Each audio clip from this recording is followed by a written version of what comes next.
کامپین پاریزگاه دو که تینا لدار خستن روناک قواس اف راپورت آماده کرد. اف پیشبرکه خوارنه کل کامپا گویلان یا لپاریزگاه دو که جالی ریخستنا لیمون تری تراس و هاتل دار خستن. دوی پیشبرکه دا نیزیکی پینجی جن بشدار بون. پشتی که هر جنک خوارنا خواه آماده دکه کمیته یا نرخاندن جه دخواه او دنرخینه. او خوارنا هری خوش ده خلات کرن. ڕێکخراوی لێمەن تری تراست ڕێکخراوێکی مرۆیی قازانس نەویستە و مەبەستیشمان خزمەتکردنی پەنابەرانە لە سنووری کەمپەکانی دهۆک. ئێمە لە نۆ کەمپی سنووری پارێزگای دهۆک کار دەکەین و پێشبڕچەی دروستکردنی خواردن لە کەمپەکان ساز دەکەین. مەبەست لەم پێشبڕچەیە ئەوەیە ئافرەتان بتوانن تێکەڵی کۆمەلگا ببن، بتوانن یەکتری ببین و ڕێی بگۆڕنەوە و هەروەها بتوانن خیبرە لە یەکتر وەربگرن بۆ دروستکردنی خواردنی زۆرا زۆر لەوەی کە زیاتر تەقلیدیە.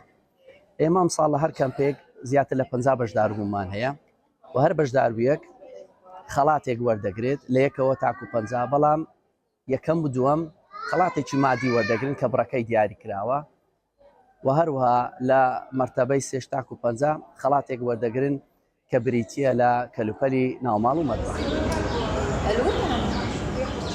یەکش بەشداریên pêşbirkê ji Rûdawê ra kêfxweşiya xwe tîne ziman û dibêje ku diriya vê pêşbirkê da wan xwarinên bajarên din yên Rojavayê Kurdistanê nas kirin.